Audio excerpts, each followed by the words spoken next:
These disruptive changes and new demands in the labor market that we have been discussing, they can cause challenges to curriculum, but they can also offer opportunities to innovate. So we will hear from speakers this morning, and I'm very delighted to introduce you to the moderator of the session, Mr. Juan Carlos Villagran de Leon. He is head of office of UN SPIDER. I think this is most eye-catching acronym for UN organizations. It stands for UN Platform for Space-Based Information for Disaster Management and Emergency Response. So he's a specialist of disaster management, and he previously worked also for UNU Environment and Human Security. So for your information, this UN SPIDER is one of 20, I think now 20, UN organizations here at the UN Bonn campus. So we very much welcome one of our UN family to moderate this session. Thank you very much. Ladies and gentlemen, it's a great pleasure to be here with you on this plenary session on adopting curricula and training changes to prepare for digital inclusive societies and circular economy. We have witnessed yesterday your comments, your very interesting comments on the needs for TVET to adapt to these disruptive changes. So we have a great panel this morning. We have Luis Alberto Breda Mascarenhas, who is the Deputy Director of Innovation and Technology at CIMATEC in Brazil. We have Odette Brownie, she's the Director of TVET Consultancy and Institutional Capacity at the Heart Trust in Jamaica. We have Pieter de Jong, the European representative of Wetsuits. Rosana Urdaneta, who is the Deputy Director General at TESTA in the Philippines, and Sampo Suiko, who is the Director General of Omnia, the Joint Authority of Espoo region in Finland. And this morning we have a great panel. And yesterday, the panelists will give a short presentation, and time permitting, we will open the floor for questions. So this being said, let me then pass the word to Luis. The floor is yours. Hi, good morning, everyone. Ladies and gentlemen, it's a very special day for me. I'm proud to be here to share some experience that we have in Senai in Brazil with you related to new methods connecting TVET into real projects, industrial real projects. So first, it's important to say what is Senai. Senai in Brazil is a very important institution that promotes TVET. So we are doing about more than 3 million, training more than 3 million students per year, attending more than 2,700 cities in our country, and we have more than 1,000 units, so it's a very large institution. And from the past 10 years, we are now working with technology and innovation. So we are creating 25, the number is missing one because the one we just approved last week, 25 innovation institutes that has to promote innovation in the country, and 63 different technology institutes. And that's very interesting because we can integrate this process, professional education, technology, and innovation. And from this model comes up a lot of opportunities that we can really integrate with the TVET process. And I'm aiming to present you 3 methods and 3 cases where we applied this opportunity that has together the three models. Before I go through the 3 methods, I want to explain you what is a specific center. It's called CIMATEC. It's in Bahia, Salvador, the city that I come from. It's a very large center for buildings, 35,000 square meters, 42 different areas of competence, where we can integrate the TVET with different processes, different areas. And we are about 750 employees. And now we just launched in this month the CIMATEC Park. It's a new area that will receive big projects, pilot plants. We can build pilot plants, we can launch pilot plants because it's in an industrial area. So it creates a new way of running industrial projects. So we can start from the development of the project, apply the research, but also we can go through the real pilot plants, and then it can move for industrial power plants and test chemical, petrochemical, so we can work with so many areas. And the idea here is to present how we can integrate TVET with projects like this. The first, I would say that CIMATEC work with 3 different models. So we are a technical school, you can see. We have 3,000 students per year in TVET. We are also a university campus with 9 engineering courses, 3 masters, 2 PhDs, and around 3,000 students per year.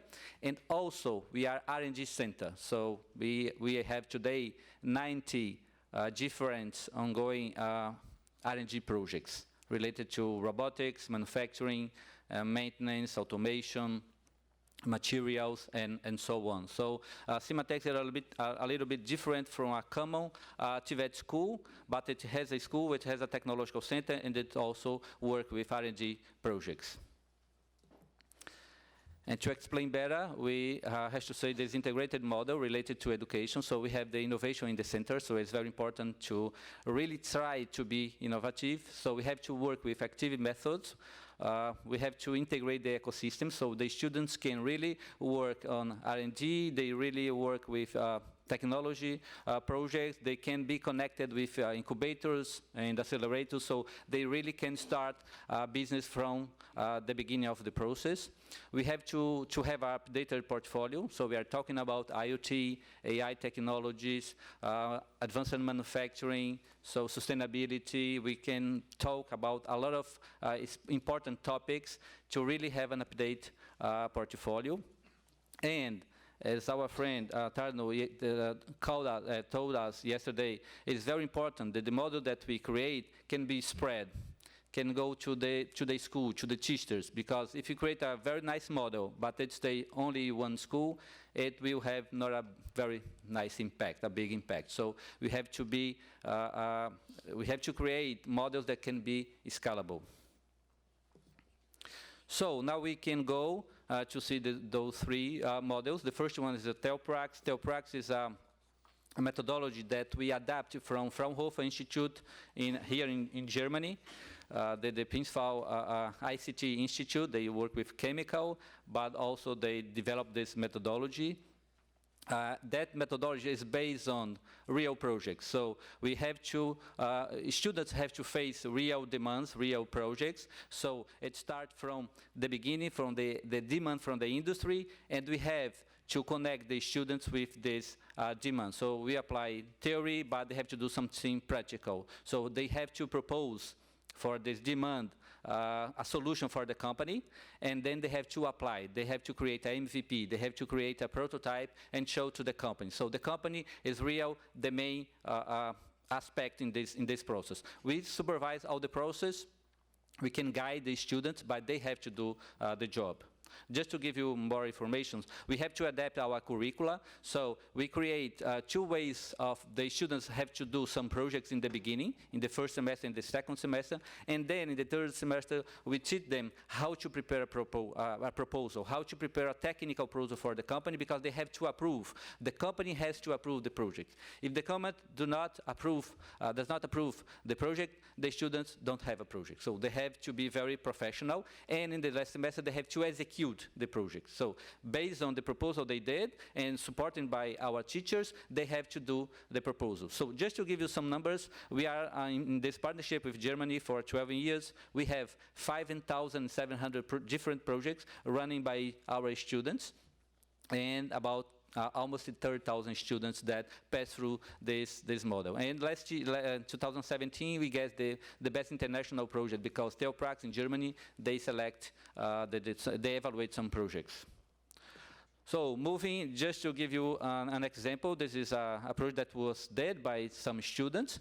Yeah, you can see left a truck with some sound that is aiming to drill a well, oil well, and they have a problem to align this device because they do it by chance. So they try and try and try. So the students developed a way where they can use some camera in the rear of the truck and also some reference. So they can align using a system that can, a video that they can see the back of the truck, so it can be done much easier. So it evolved for 30 minutes that they have to, the time that they used to need to align, and now they can do it in 1 minute. So that's very interesting. The best result from this project is that after the project, the students were hired by the company. So for us, it's one of the most important indicators that we can evaluate. Another system is the Academic Innovation Project. It can join actually, it should evolve prepare the students to get the bad skills. So these are the soft skills that we learned yesterday. For instance, we have the colleague from Spain and show a video that shows that the industry needs Superman and Superwoman. So the skill that we have here, only Superman and Superwoman have, but we have to create some program that match and help the students to get those skills. And we created this program based on some reference that we have in MIT, COVE University, All in College. And the idea is really to connect with the student's profile. So you have to create some infrastructure because they're going to need you to perform some projects. And we understand that the students have different profiles. So the idea is to create some tracks that the students can really follow those tracks that fit better to that profile. So we offered 3 different tracks, like a technical manager track, the researcher track, and the entrepreneurial track. So they can produce some projects supported by our teachers, but they really have opportunity to experience different subjects, different projects. I will jump the case just to explain you the other model because time is finishing. The HY it means Engineering for Industrial Innovation. It's a model that we adapted from Coventry University from UK. The idea is an innovative and collaborative model that we put together academia and the industry, again for real projects. But now, differently from TheoPrax, we have a tutor from the industry. So the industry is not passive in this way. So the industry is really driving the project together, the Senai, the academia, and also the students are the center of this process. So we have to have a dedicated infrastructure, a multidisciplinary team that are also dedicated, so they give like a scholarship. And also, we can offer small projects, R&D projects for the industry. So it can be with competitive costs. So the idea is really create innovative solutions at low cost, and also the students can really be in touch with the industry with real projects. Again, I will skip the case because the time is over, but I would say that it's very, very important for students to be connected with real projects, with industry demands, because that is the challenge that Laura told us yesterday. They can really face real problems, real challenge, and it make the industry be completely engaged in the process. Thank you very much.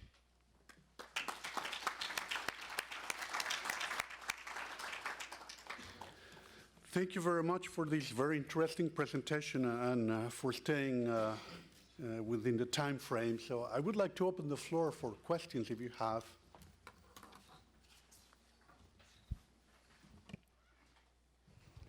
Thank you for the presentation, Luis. It's very interesting, these models.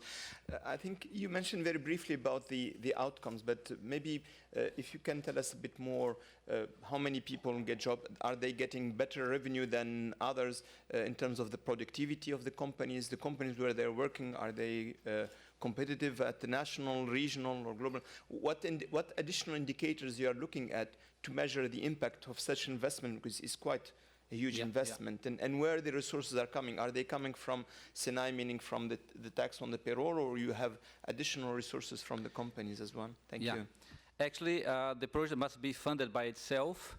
Also, we give some support. We have some teachers that they are not included in the cost of the project, but the project have the cost of the materials, of the services that they need to contract, and the company must pay. But I would say that it's very, very low. It comes from 500 euros to 2,000 euros, 5,000 euros. It's not too much. And the company can do it, these projects, instead of use some internal personnel. So it's very, very cheap. And about the indicators that we have some indicators related to the success of the project. And 95% of the project, they succeed. That's very nice. Some 5%, the students quit. So we have now to substitute the group to, again, because also we are committed with the companies too. That's important. Then we put other group to do this project. And the students have to go back and start again with new projects. So we evaluate the quality of the projects. The quality normally is evaluated by the company. So to evaluate the process, at the end of the semester, we have a group of specialists from Senai and also from companies that will evaluate the project. And if the company says, no, this project is not so good, I not approve it, the students have to go back and do another project again. But we are talking about 5% of the case that happened that. Thank you. Can I ask you to use the microphone for the translators? Thank you very much. It was very interesting. We should partner. We do applied research too in our country and the colleges. So my question to you is about the intellectual property. Does it stay with the company or it stays with the with Senai? We work with, we have a team to prepare intellectual properties to help our researcher groups to develop the intellectual property. But for those kinds of projects, we do not treat with intellectual property because it takes too long. Our experience is if you try to work with IPs in the beginning, you can really kill the project. So we quit, and now we really treat IP for R&D projects, not for student projects. Just a quick question about the target group of the students. I understood it's more an academic approach that you're following. Are you also including, let's say, traditional TVET students in the project? Yeah. TEOPRAX model is start with TVET students, and most of the students that we show are TVET students. And the HY, the Engineering for Industrial Innovation, is a model that we are now transferring for TVET, so for the technical school. So TEOPRAX, 95% of the students are TVET students. For a technician course, and now we are creating for basic course, a shorter process. And HY is a model that we are moving to TVET now. Thank you. Thank you very much. Now I would like to give the floor to Odette Brown. Can I borrow the... For sure. Thank you. Yeah. Good morning, everyone. I am happy and grateful for this opportunity to share with you a slice of the Caribbean and what we are doing. My company is the Heart Trust NTA, and HEART there is an acronym for Human Employment and Resource Training. It has nothing to do with the organ, which is the heart. It is actually a training institution, so I just want to put that out there. So I want to share with you how we use relevance and responsiveness through partnership and innovative practices at the Heart Trust NTA. We are the national training agency of Jamaica, the largest TVET organization in Jamaica, and we are a statutory body. We are a public body. We are financed through a 3% tax that we get from businesses in Jamaica. We were once under the Ministry of Education, but we're now under the ministry of the Prime Minister because he also sees the importance of TVET and TVET as a driver for economic development. So our organization now reports right into the Prime Minister's office. So the National Training Agency coordinates, facilitates, and enables the growth, development, and quality assurance of TVET in Jamaica towards workforce development. The Heart Trust was established as a key driver for economic development through creating highly skilled and productive, competitive workforce. And we've been trying to do that since 1982. In terms of context, in Jamaica, we think that we have an enabling environment for effective TVET. And that has been created through a national TVET policy, which was implemented some years ago. We have relatively good funding because we are funded, like I said before, by that 3% tax from employers. We're heavily involved with stakeholder and industry engagement, and we live a lot with partnerships. Sustainable development for us is very high on the agenda nationally, and we also look at innovation and technological transformation, and that we're looking at implementing some STEM academies to ensure that our workforce is competitive. We are responsive and we're flexible because we provide training, certification, job placement, entrepreneurship, volunteerism, and mentorship opportunities to our Jamaican citizens. There are some national imperatives that we have that support TVET, and these are supported through our UNEVOC Center. We have TVET in school.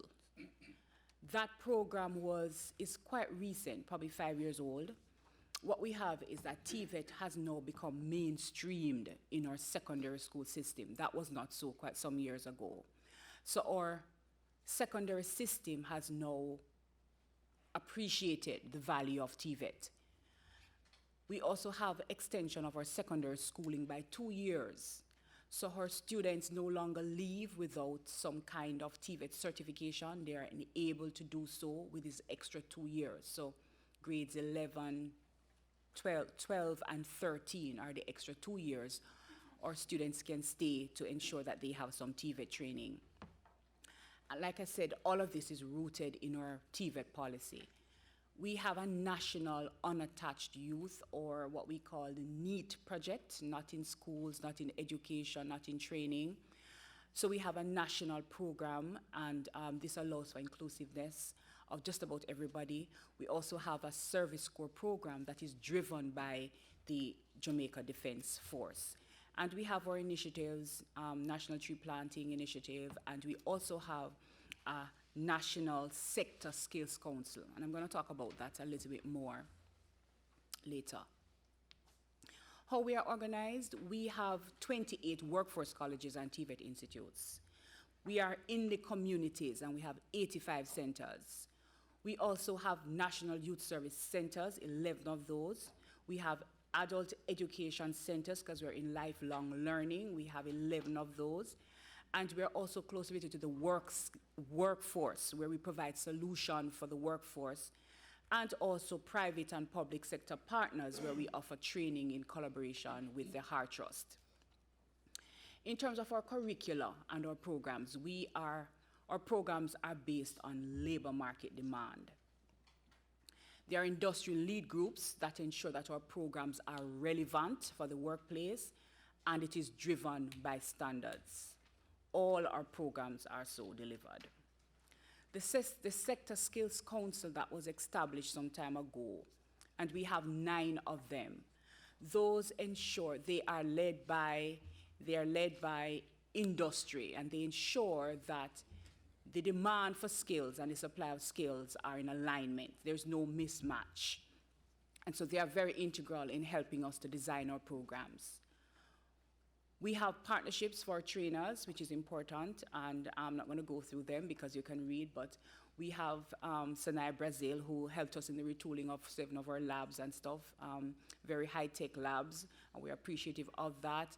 And we've been working with a number of partners to ensure that our persons are well-trained to be able to deliver.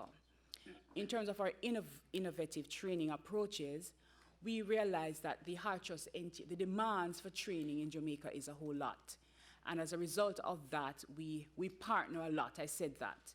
So we have, one of our approaches is to give training subsidy agreements to companies, and there are conditions for that. So what we say is that we will give you some funds and you will help us to train persons in the way that you want them. And we're talking about industry here. We also have dual apprenticeship programs, the Jamaica Fiberglass. So we have companies who actually take our trainees, and the trainees will eventually be absorbed in these companies. So they take them after they've trained them.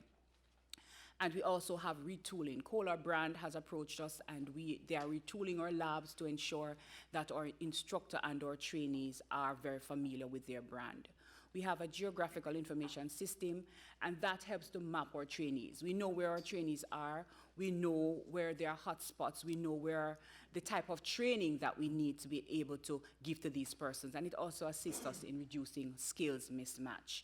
This diagram, for example, looks at Jamaica, and it shows us some of the areas where we have unattached youths and the training programs and centers that are there and those which we need to improve on.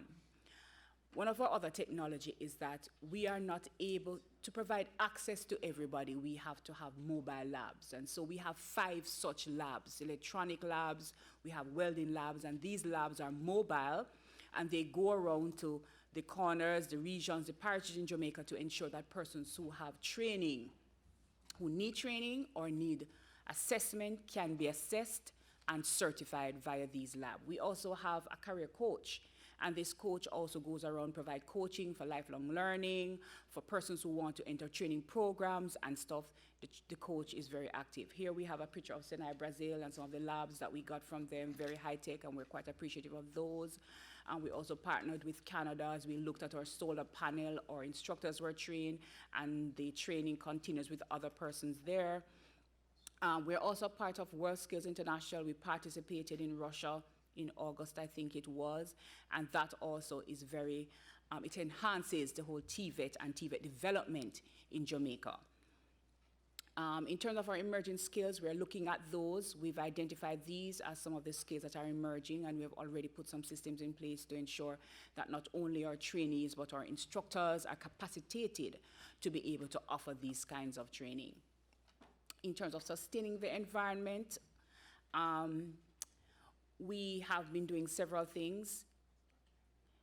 Quickly, we've been monitoring our printing, and to date, we have reduced the pages by 6 million.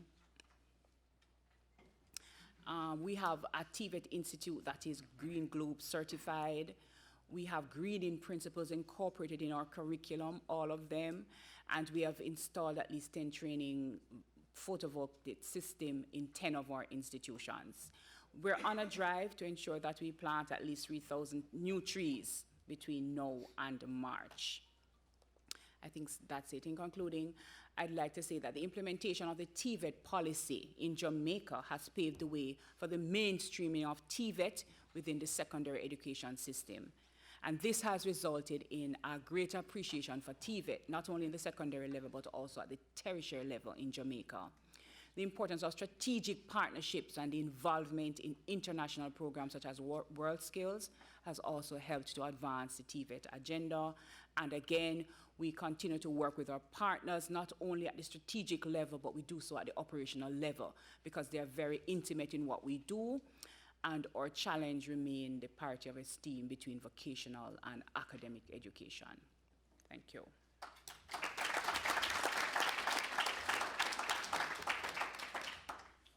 Thank you very much, Odette. Any questions?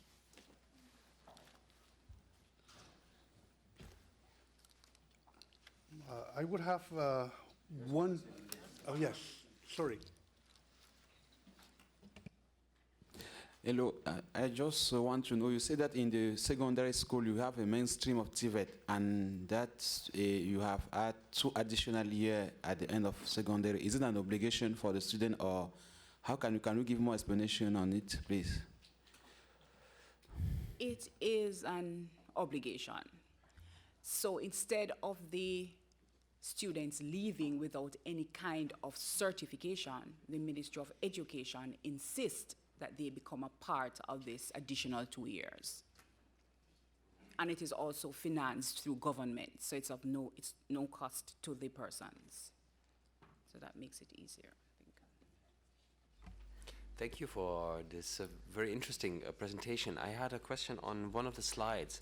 You showed us the centers that you maintain over the country. There's 11 national youth service centers, I understand. Yes.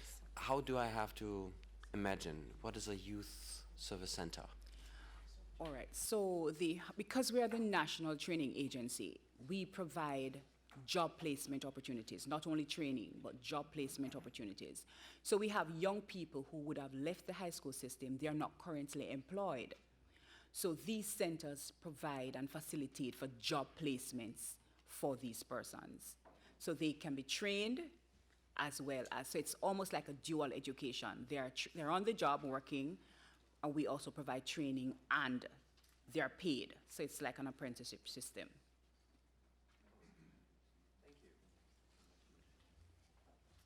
Perfect. Thank you very much.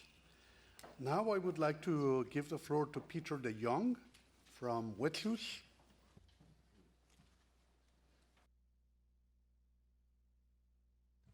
I've also sent in a movie. I don't know if you can start with that one. If not, we go to the presentation.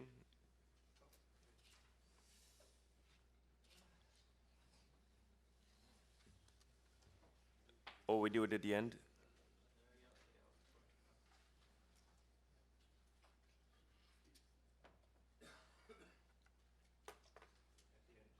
All right. Let me introduce you an ecosystem in the Netherlands where we're, let's see how this goes to the next one. This play, right? The green, yeah. Yeah. No? Not working.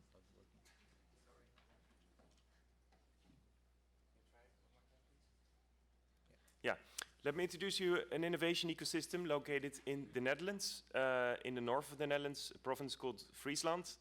Maybe not known to everyone here in the room, but probably if you mention a brand like Friese Vlag, then everyone in Brazil knows condensed milk with a high sugar content. That's one of our main export products. The city is calling itself in Europe Capital of Water Technology, and we've been rewarded the title UN Innovative City Water, so we take water seriously. Yeah, as I mentioned, water and milk are two smart specialization topics.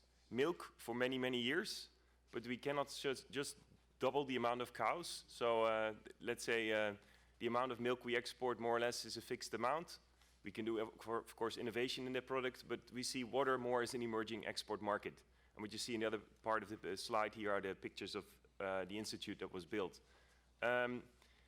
So if we look at the skills outlook of 2022 of the World Economic Forum, I won't go through all of them, but there's 10 recommended skills that get more attention by 2022. And I can say that in all our programs, these are indeed exactly the topics we focus on related to water technology.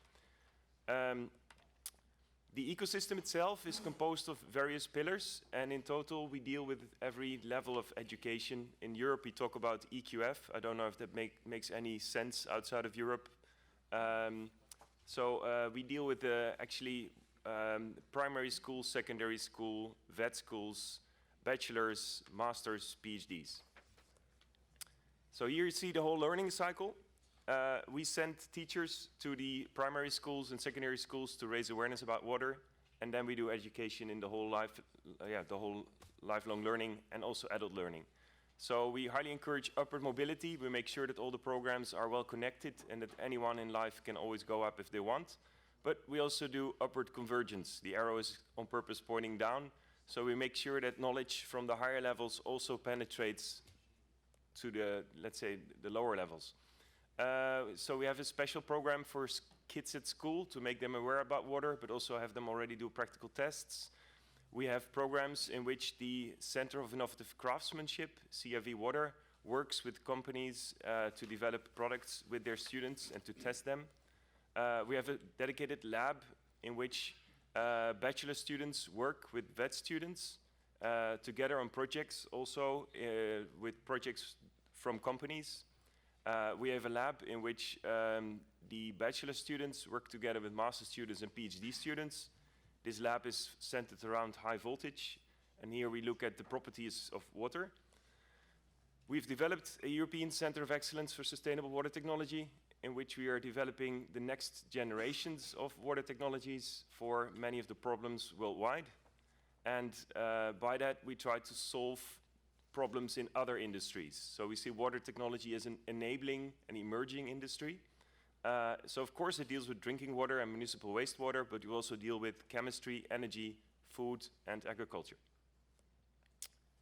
One request, if you can make a picture, then I can later also post it online. This is a short overview of some of the partners that we have worldwide. It's not limiting to these, but these we have an ongoing cooperation. So we're working from our center with both European partners, but also worldwide, mainly with higher level, let's say the richer OECD countries, because of course companies there usually have a higher purchasing power and can more easily participate in these sort of programs. But we also look forward to see how we can connect with other countries around the world. And of course, many of the products that we develop are applied all over the world. We highly encourage the application of two types of knowledge, because there's the teachable knowledge and the non-teachable knowledge. The non-teachable knowledge often is located within companies. They don't always have specific academic degrees for things they already know. So we think it's very important to expose our PhD students to the knowledge that is based on intuitive thinking, apprenticeship, and entrepreneurship. I think in many countries that have less means, also in this non-teachable knowledge, probably there's way higher awareness, also on how to recycle material, but also how to reuse things. So you can look in that box and how to expose that type of creative thinking to combine that with university knowledge and to see if you can then actually get to new breakthroughs. This is an example of something that we've been developing and are developing. We're creating energy from water by focusing on the difference in salt. So water that goes from a river to the sea, for us, means that we can actually make renewable energy. It's not the flow of the river, it's just the salt content. So you see this in the Netherlands, it's very flat. We have no mountains, but for us, this actually represents the chance of having a hydro dam, which is equivalent to, the power is equivalent to a hydro dam of 220-meter height. So if you have a river that flows into the sea, the higher the sea salt content, the better, then you can generate this type of energy. Another example is the link between food and water. So how to get nutrients back from people to the countryside. How to make renewable bioplastics from wastewater. This is not competing with food, but it's based on food. And the last one, energy storage, for which we don't use any rare earths. We just use kitchen salt, water, and membranes. So this can be scaled all over the planet, anywhere. So we think in these sort of projects, and we work together in a European project called Center of Vocational Excellence Water, which is a pilot project together with the European Commission. I will skip this one, and if there's still time for only the video, it's 55 seconds.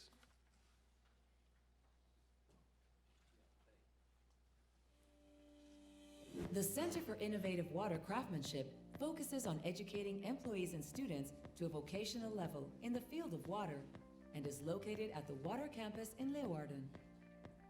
While working with educational institutions as well as governmental agencies such as Waterschap Friesland and Vitens, we aim to contribute to the development of outstanding water professionals, nationally and internationally. We do so by organizing courses for professionals with our water partners. The knowledge of these professionals forms the basis of our courses. Professionals share knowledge by educating each other. These new insights are used in our vocational courses. Together with Center of Expertise, Water Technology, and VETSUS, CIV Water promotes lifelong learning in the water sector.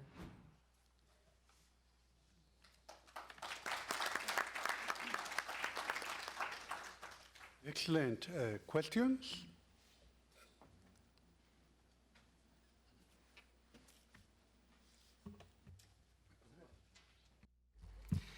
That was very impressive. Thanks, Peter. The question I have is about the term professionals. Are the young people, I'm talking about TVET students, are they working, employed, or what kind of curricula is connected. You're starting from the water topic. My perspective is from professional pathways. Are these accountants or water engineers?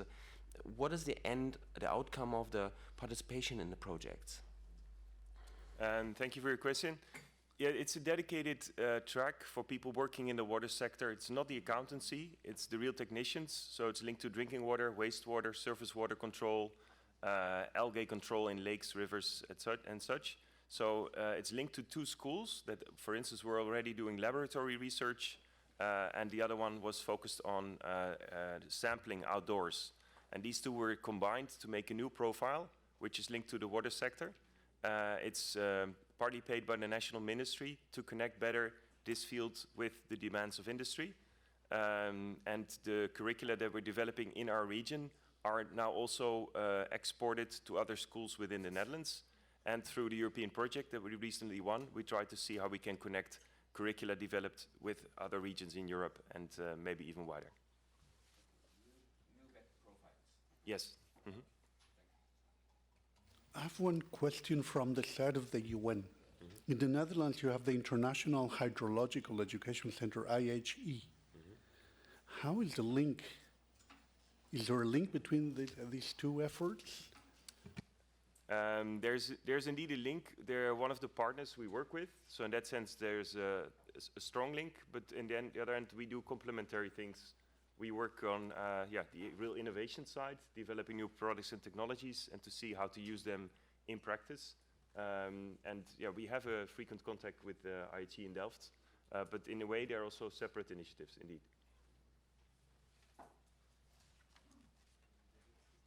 Okay, very good. Thank you very much. So now it gives me a pleasure to pass the microphone to Rosana Urdaneta.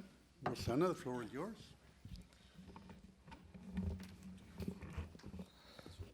Thank you, Carlos. Good morning, ladies and gentlemen. I am Rosana Urdaneta from the Technical Education and Skills Development Authority of the Philippines.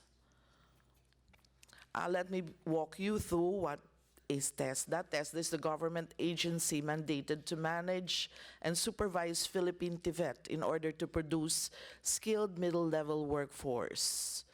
We are mandated to formulate a comprehensive development plan for middle-level manpower. As you are very well aware, we are a labor-sending country. So we really need to come up with a comprehensive development plan for our middle-level manpower. This is what we have done in TESDA. As we have a while ago, as I have told you, we are tasked to do a comprehensive development plan, and this is the product of that particular thing. We have come up with a National Technical Education and Skills Development Plan. Our vision is to have a vibrant quality TVET for decent work and sustainable inclusive growth.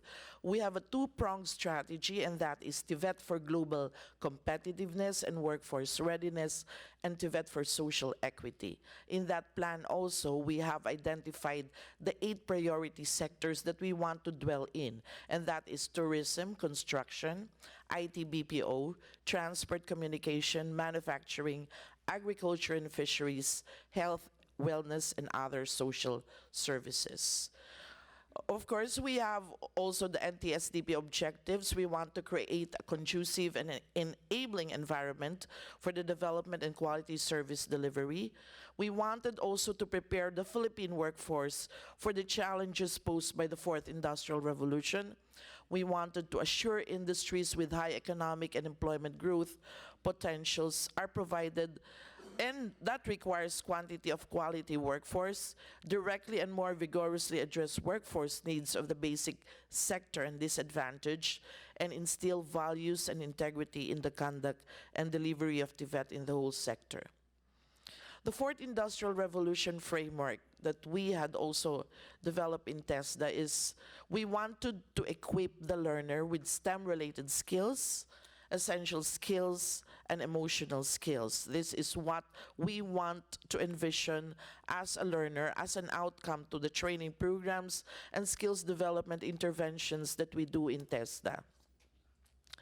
We wanted to granularize what the framework is. So we came up with this. We have to really ensure a sustainable TVET financing. We have to come up with responsive policies. We have to identify skills requirements. We are now working with the International Labor Organization on the skills needs anticipation. So we will be able to really anticipate the skills requirements for the future of work. We wanted to align standards to international requirements. We developed curriculum using the adapt strategy. We wanted to modernize and upgrade the TESDA technology institutions. We wanted to intensify implementation of enterprise-based training. It has been with us for quite a time. We had used the German model, and we have a law specifically for this one. We also wanted to capacitate and build, of course, upscale our trainers.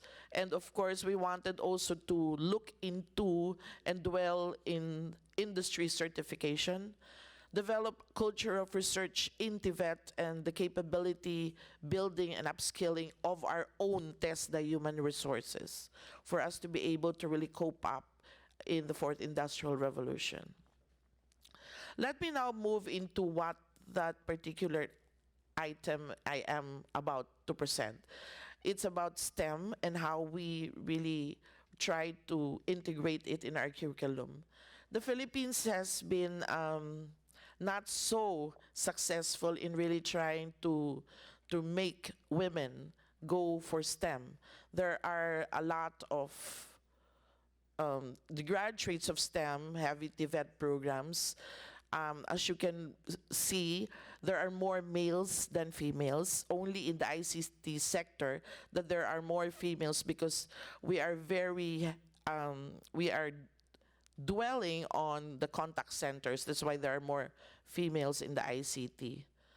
There are a lot of issues and challenges affecting the participation of women in STEM-related occupation. We have identified it together with the International Labor Organization. Women has a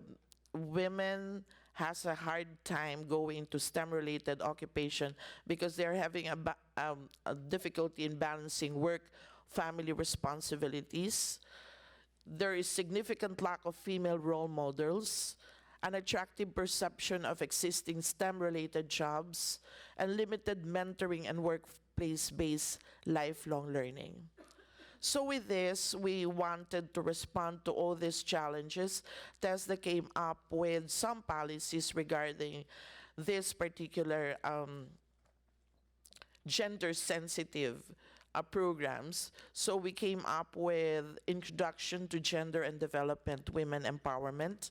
We also institutionalized the use of gender-sensitive curriculum and gender-sensitive trainer's manual. We came up with a corporate plan, and one of our strategic direction is for us to have a 3% yearly increase in number of women enrolled in STEM-based TVET programs.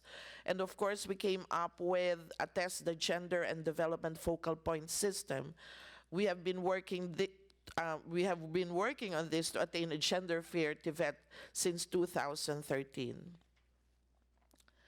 Steering STEM skills in TVET programs, so we have to really do a lot of innovations. We wanted to respond to societal change and future occupations.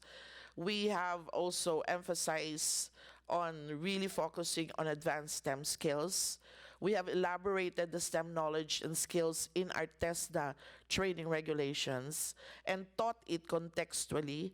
And of course, we have upskilled our TVET trainers in order for them to be prepared in the implementation of STEM skills in our training programs, or the integration of such in our training programs.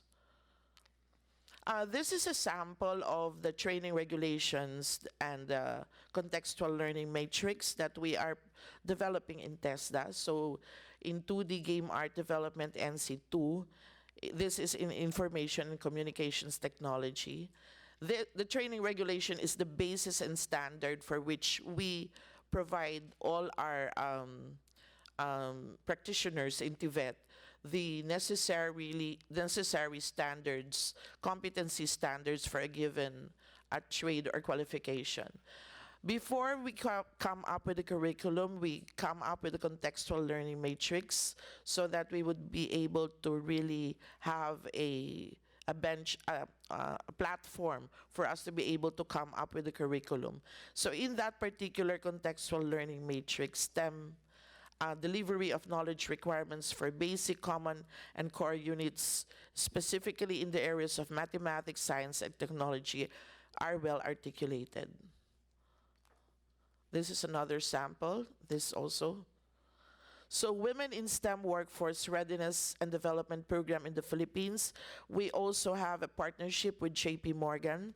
So we had provided programs for women with critical soft and technical STEM-related skills to help women gain quality employment and support career advancement, specifically in the IT BPO sector. We also partner with the Institute of Motor Industry. So we have a TESDA Women's Center in the Philippines. It is a women's center that is dedicated for the women training. So most, if not all, of the trainees there are women. So we have partnered and we have been accredited by UK Institute of Motor Industry, primarily on our automotive technology. And of course, we wanted to encourage more women to enter STEM-related occupations through blended learning. And we feel that we're now trying to harmonize with the basic education because we feel that STEM foundation should start from the basic education. We also came up with a lot of authentic learning environment and state-of-the-art of learning system were also procured, and we are now having our 10 innovation centers. So that's all. Thank you.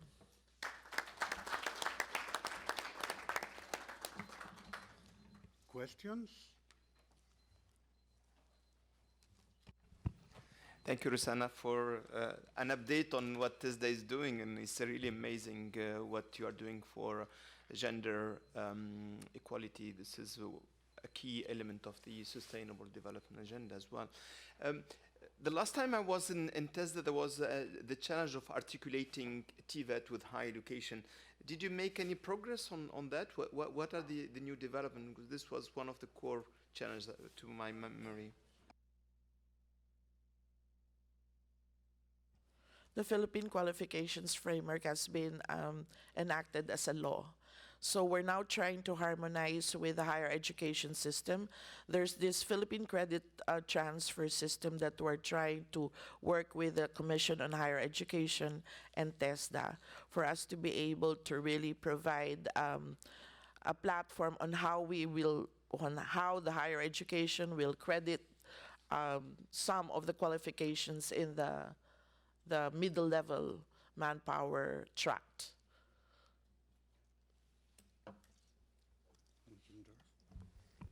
Thank you, Rosanna, for a wonderful presentation. It's very comprehensive and good to see.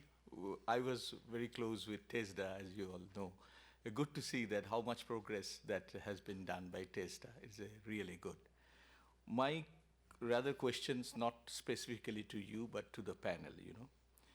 I'm a little worried when we define STEM programs. You see, when you give the chart, you said STEM means electronics, ICT, all this, and which is actually accepted. But I challenge this idea. Because if you define STEM on electronics, this and that, I think we are not reading the writing on the wall. All occupation are potentially STEM occupation. Just give you some example. A plumber came, and plumber definitely is not STEM program, according to many people, because it is not sexy, not electronics. When they create a hole in the world, the plumber need to know there is a non-destructive mechanism to do. Go to an automobile workshop. When the car is not working well, then there is a microprocessor embedded system the person has to know. But they are not electronics discipline. They are classically carpenter, auto mechanic, and others. My argument is to all the panelists is that I think we need to challenge this stereotype. Again, its elitist concept will come that some people will say, these are the program only STEM, but the writing on the wall is all occupation are potentially STEM. That's my reflection. I like to hear from you. How do you feel? I do agree. That's why there are some examples that I've showed, even in food processing, cookery, there is STEM. In everything that we do, there is STEM. That's why we're doing contextual learning matrix, for us to be able to really contextualize in each of the different qualifications, what are the STEM areas in which we could really introduce. So this is why we have introduced what we call the contextual learning matrix, so that in everyday life of a trainer, he would really show STEM in every, in front and in the center of a training program, something like that. If I may, a last question from my side. I've heard a lot about TESDA. This is my first presentation, so I'm quite curious. You said at the beginning of your presentation that the Philippines is, of course, a labor force exporting country. Have you developed some policies on how to work on these developments? Special cooperation with countries who are receiving skilled personnel from you, or even people coming back to the Philippines with skills acquired abroad. How is this processed in the system? We're starting it within the ASEAN region. So there's this mutual recognition arrangements, as well as mutual recognition of skills among ASEAN member states. So that particular thing is trying to make sure that all the knowledge, skills, and attitude of a person within the ASEAN region, even if we send our Filipino workers in Malaysia, and Malaysian people will also send theirs to us, then we would have a very standardized recognition of skills. We have also tried to do this with the United Arab Emirates, because most, if not all, of our workers are going there. So we're now trying to have a memorandum of agreement with them, so that we would be able to really professionalize most of our workers, even they are in the middle level workers, trying to professionalize them in such a way that they know the culture, they know the language of that particular country. They would have all the necessary skills, knowledge, and attitude for them to be able to really get in sync with what that particular country has. So we have these arrangements already. In fact, we have also one with Qatar. Most of the Filipino workforce are really going to the Middle East countries. So we wanted to intensify our cooperation arrangements with them in terms of mutual recognition arrangements. Okay. Thank you very much. Now I would like to give the word to Sampo.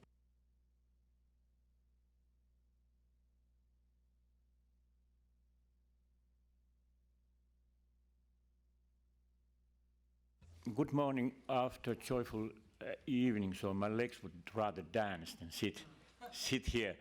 And after this excellent presentation, so I was thinking that vocational education is a great thing, because everywhere in the world is happening exactly now great innovations and new kind of thinking. So there's so much to copy when I go back to home. So Mika Tammilehto already started yesterday about Finnish vocational education with this picture. And I must say that the government of Finland was very courageous and brave when they made the decision, because they made it totally again. It's called big reform. Never in Finnish history has happened like this, that they mixed everything what is happening there. Starting continuous admissions, flexible study time, broad-based qualifications, funding, single authorization to provide education, everything was changed. And as Mika said, so we are now on our way to see what's going to happen. If I look at it from the field side, from the Omnia side, so I would say it takes 3 years now. And still I had to say that the decision was right. Not just small changes, but changing everything. In short, I would like to show here what is really happening in the field. We start always with a personalized study paths, whoever is coming there. So if you are coming there, so we shall discuss you, okay, what have you done before? What is your dream? Where do you see yourself after 10 years? And then we make a study path for you. Recognition with prior learning, entrepreneurial learning, awareness, work-based learning, on-the-job learning. Every tools are used to make a good path for you, special for you. We have students from 70 years old to 100 years old at the very moment. So it's not anymore, vocational education is not anymore for youngs, it's for all. And there comes also the name Omnia, which comes from Latin, that means all. So we don't select, we take everybody in, trying to help people to find their future. We made totally a new strategy in Omnia, starting to think why we exist. The education is just a tool for things. So employment, migration, well-being, innovation, attractiveness, skills for all, sustainable future. These are the reasons why we are a good life, preparing a good life for people. And we are using all the tools for education, that one. For lifelong learning, adult opposite, secondary education, vocational education, everything that can be given in one organization. Then we are trying to fight against inclusion, to give people possibilities in the future with different programs like Skill Center for Immigrants, youth workshops, preparatory education, language courses, whatever we can do for people to help them to come back to the society. Then partnerships. Together with businesses for 3,000 business partners, our dear friends UNEVOC, CHARXA Network, ETF, universities and companies. We are trying to work with everybody all the time. And then maybe the most important part is sustainability. All curriculums has to have connection to sustainability, smart and sustainable future, human future, circular Omnia, carbon neutral. So this is in one picture what we are doing, what is our dream and what are our tools. This is our strategy. As Mika already told, so Finland is totally public organization. There is no private organizations in Finnish education. Everything is paid by the state, by taxpayers. But we have, because of the new curriculums, we have a lot of possibilities to make our own decisions in the field. So where do they come from, our local decisions? So they come from collaboration. We are developing our curriculum together with clients, partners, companies, communities, both locally and internationally. And when we find something, so we have the will to do things in a new way, to change also our organization. First, cities are the biggest owners for vocational education. Even that Omnia is a company, but it's still totally is responsible for the cities. City of Espoo is a United Nations forerunner for sustainability and learning city. And last year, City of Espoo was selected as one of the 27 cities to find possibilities to take SD goals 5 years ahead of schedule. You can see here United Nations cities, mega cities, average cities, small cities, and then 5 university cities, Cambridge, Heidelberg, Noida, Palo Alto, and Espoo. So we are in a good team now. We have possibilities to see what is happening everywhere, and this is because the Aalto University and City of Espoo around there. And we were so happy that the task for the City of Espoo and us was to find new solutions for education, learning, and innovations. So you could imagine how happy we were. Yes, this is something we really want to do. This gives possibilities for all of us, also in vocational education. So we were part of the Espoo innovation ecosystem, which started at the very moment. Innovation ecosystem where people co-create a sustainable and wise future. Public ecosystem, private ecosystem, researchers ecosystem, startup rising salaries ecosystem, ecosystem of large companies. So we are working all the time together, finding solutions. For instance, these global things, as we already have heard, we have exactly the same field where we are in for sustainability. And this was from the public sector. Now I go to private sector, which also develop with companies. We have more than 3,000 partners in the region. This is a picture of our part of our area where are big companies, small companies, universities of applied sciences, Omnia also, but also associations, not only companies.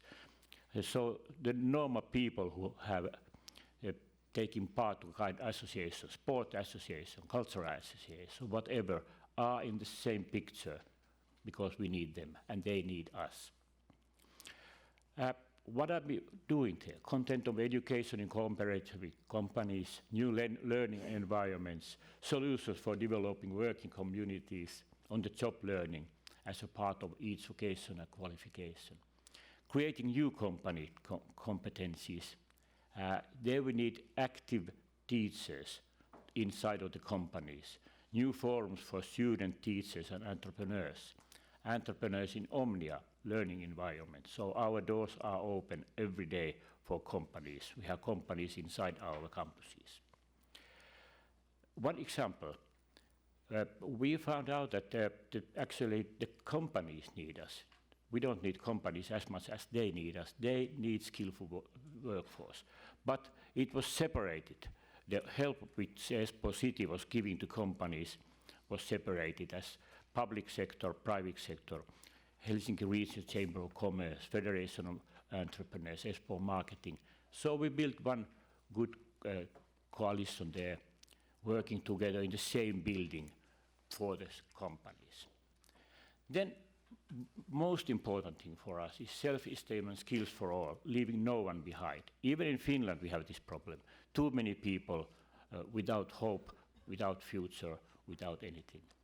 So we have built a track and for each person there, starting from attitude, getting down to language competencies, work-life skills, studies like vocational education, but also others, preparatory training, basic education, skills centers, so everything what we can offer people to get them out of streets. And we are really looking for that this is the result. And even in this picture, there is one people too much. We still have a lot of challenges there. It's all about trust. People have to trust us, we have to trust people. Companies have to trust, we have to trust companies. So it's all about trust. We have already heard great innovations from different areas. I was so happy to hear Jamaican expert about the track moving laboratory there, because we have done exactly the same. And we thought we are the first ones. Wow, we are not. So it was great thing to hear that everywhere is happening this kind of development. So we should send to each other all the innovations and say, look, you can take this one. So thank you for your great example. We are encouraging innovations for sustainable future, solving important societal challenges, contributing in nation and international scale, get students from different levels together, getting public sector, private sector and associations together, and building sustainable future. So in all our efforts, we try to take these pictures inside. What is sustainable development goals? To give that to our clients and pupils, that we really take care of people. Digital equality, We are doing quite a lot of work together with Aalto University, but big companies like Microsoft, Lenovo, City of Espoo. For instance, this AI track, which I mentioned, has been done with companies and merely with Aalto University. Also, we are looking forward to make AI lab happy, healthy, and active. And there is my last point. Our learners are always in the center. Our learners have the most important task in the world, to make their dreams come true. And there is one thing which we really need, and we have to take care of this. It's joy. Learning has to be joyful, it has to be fun, and it has to be hard work, but fun and joy.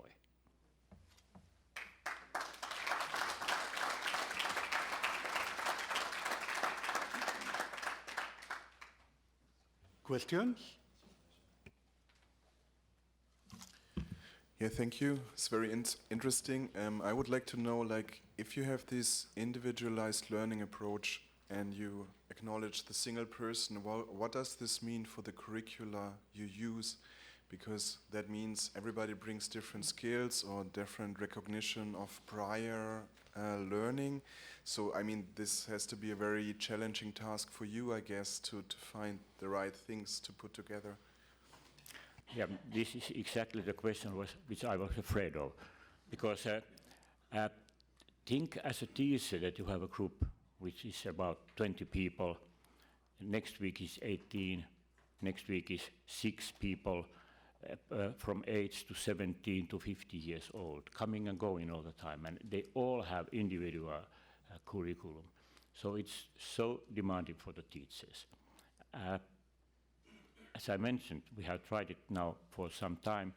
Some teachers are eager and they really can do it because they are starting to discuss with each person, not the class. But of course, the average age of our teachers is 47.6 years. They are competent, experienced teachers, having been teaching 20 years. So it's not so easy for everybody. But this came from the legislation in Finland.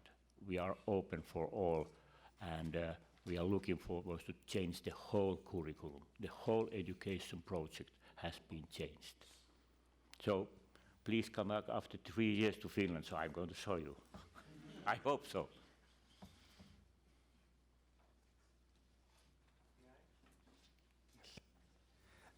Thank you very much for very inspiring presentations. I would like to make a kind of disruptive question because all the experiences are very, very interesting and innovative, mainly from,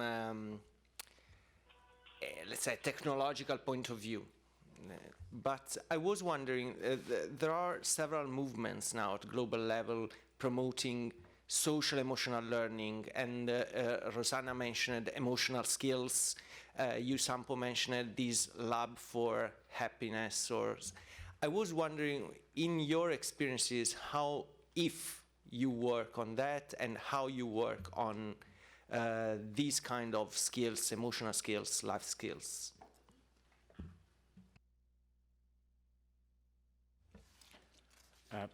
It starts from the motivation, I think. Motivation of the students. So when they have their own curriculums and their own possibility to make their own decisions, so there it starts. Because when the old system which we had, everybody had the same food. They had to do exactly eat the same food, and now they can change it. I mean, it starts from their own heart and wishes what they would like to do when they are grown-ups or when they want to change their occupation. Motivation from each student. That's my answer for that. Very good. It's been a very interesting set of presentations, starting with Luis Alberto and Senai and his Theoprax example. Odette, of course, reminded us of HEART, and one interesting thing I heard was the use of policies as vehicle to link TVET with the secondary or high school education to enhance it. Peter, of course, gave us a very interesting introduction program focusing on a natural resource, water. This was very, very interesting. And of course, Rosanna reminded us of the initiatives at TESDA and the particular effort to target women and STEM. And with the sample, we of course got this very interesting view into efforts in Finland. I think two issues that caught my attention, of course, digital equality and what you saw in the previous picture. Learning has to be fun, and I think that one of those challenges really for all teachers is getting that learning to be more fun.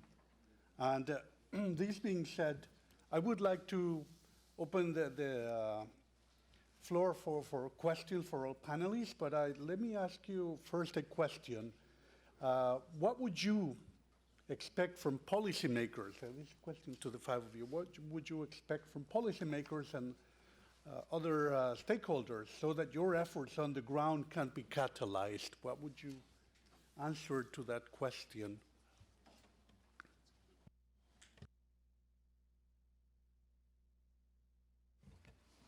Maybe I'll try to answer with our board is full of policymakers and from people from companies and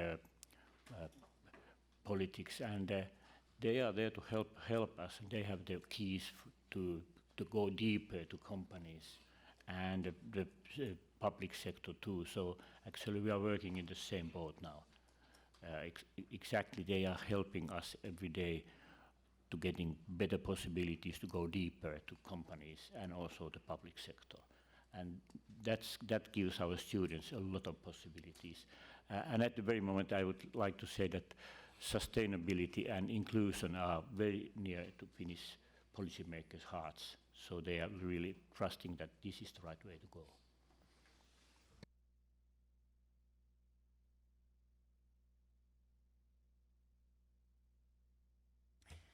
If I may, I'm not sure that there's much more for policy makers. I think for us in Jamaica, it's more a question of moral suasion. So working with our industry partners, our stakeholders, the communities, helping them to understand and see the benefit of TVET and what TVET can do. We find a little resistance when we speak about policy. You're mandated, you must do that. But I think if we try to, yes, we have policies, but use a little bit more moral suasion, I think we'll be able to get some more traction out of our stakeholders.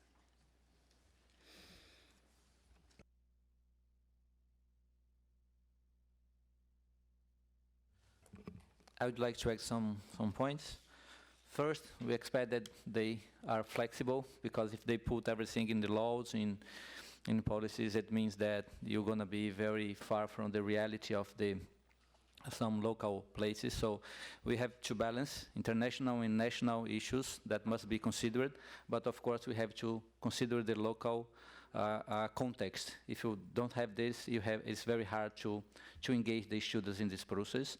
And also, the third point is, we don't need too much content. We need more work with projects. We need to put students work in groups, work in projects that could engage them better. So it's much more important that they can develop skills, soft skills, doing projects, interacting with students, with team. They have to create skills for a team building, for problem solving. That's much easier if you work with projects. If you work only with content, it's very, very difficult to evolve those skills.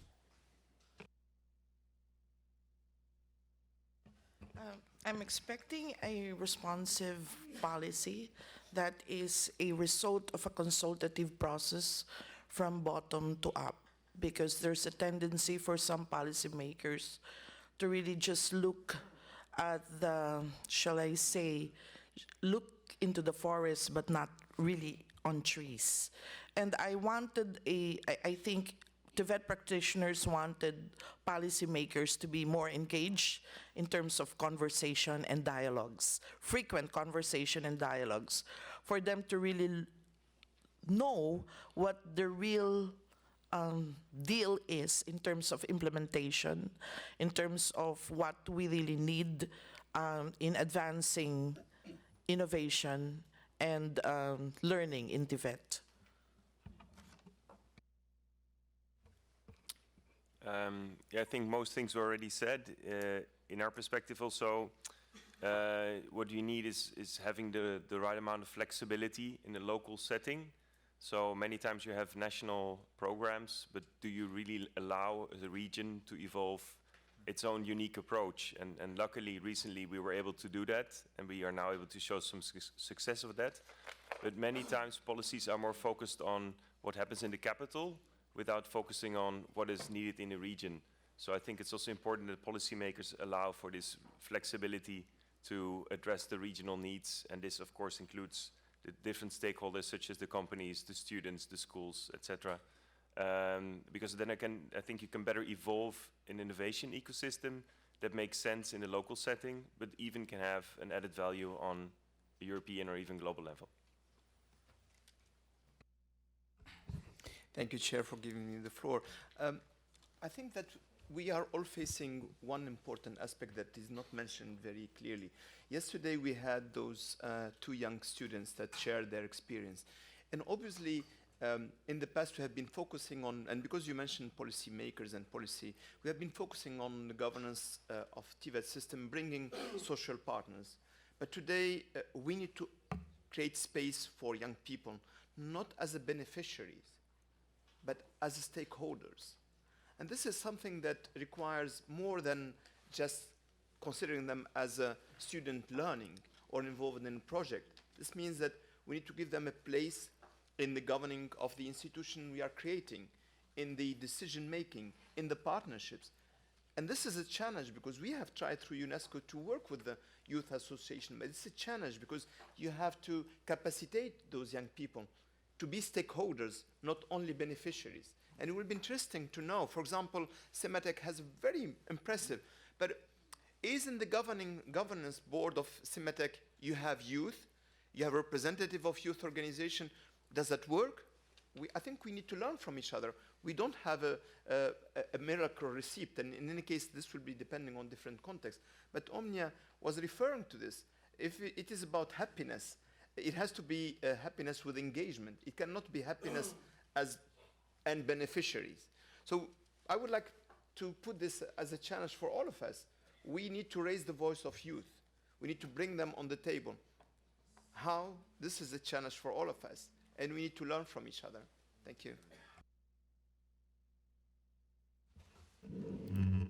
Thank you for that, because that's exactly what we should and we are doing, all of us. And in that meaning, the reform in Finland is good because we are now adults and youngs together. And adult students are in a way more used to take their opinions in than 15, 16, 17 years youngsters who are just coming up. So that helps the possibility that the students are involved. So that is also one answer why Finland made this decision that youngs and adults are learning together. I have one comment and one question. The comment is, traveling across the world, I have realized curriculum is a very sensitive issue and too much centralized. I was sad to see when a curriculum in a provincial or local level offer programs that has no connection with the local need. This is really sad. That's why a tremendous policy reform is needed, that how curriculum can be decentralized. You are all lucky. You are really lucky if you have that freedom to do. In most of the countries, this is not an easy task to touch the curriculum at all. So I think that's my comment. The second is the question. I'm very keen on the heading of the title of the plenary. You know, circular economy. Circular economy is a so important thing.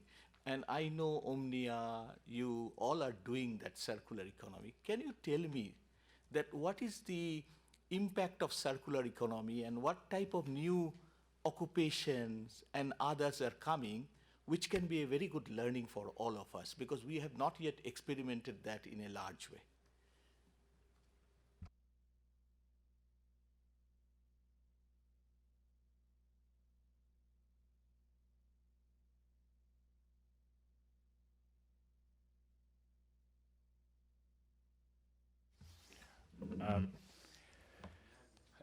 It's most important part of our curriculum now in all levels. And we started that 1.5 years ago to put inside the curriculum this circular omnia. And of course it starts whatever we are ourselves doing, but also what we are teaching and learning together. So I think this is not that thing that we can put like this down. And in that we really need students, companies, all together. Omnia cannot be an island developing that by ourselves. So it has to start from society and the surrounding and people around there. And that's what we are learning now. So as I mentioned, so please come after 3 years, so we might have a good plan for that. Now we are better planning it in our own organization. But as I mentioned, it starts from the city level, which wants to be forerunner for sustainability.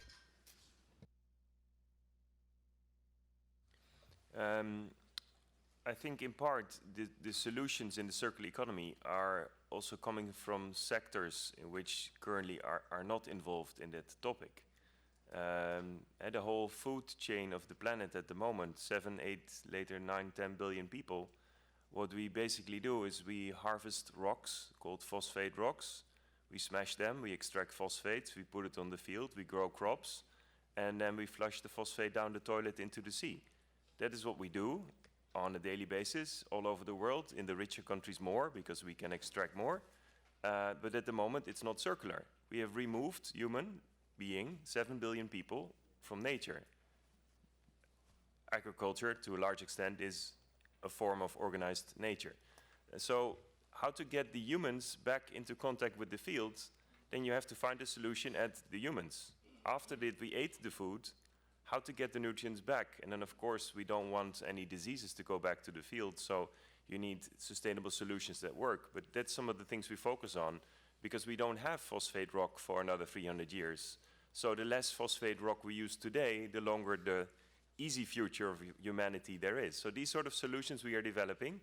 And the other examples I mentioned is with bioplastic. We want to make bioplastic not compete with food, but we want to make it again from the food that we ate. So we allow everyone to eat their tortilla, rice, whatever, and then afterwards in the wastewater treatment plants we can extract ingredients that we can make sustainable bioplastics from. So it's another sector which can deliver elements for a circular economy in which humans are living in a better, balanced way with nature.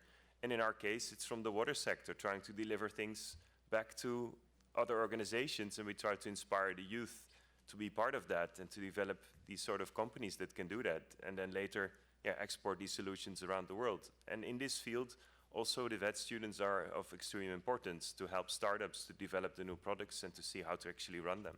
That's from our side.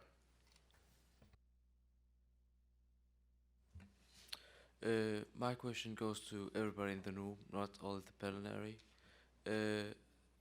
Now we've heard that some young people are being trained for jobs and some are being expanded to the Middle East. Are those young people prepared for the changes that are happening in the world? Some jobs gonna be lost in maybe less than 5 years. If they have that job, what do? Do they just wait for donation, or are they trained to find some other jobs? Thank you.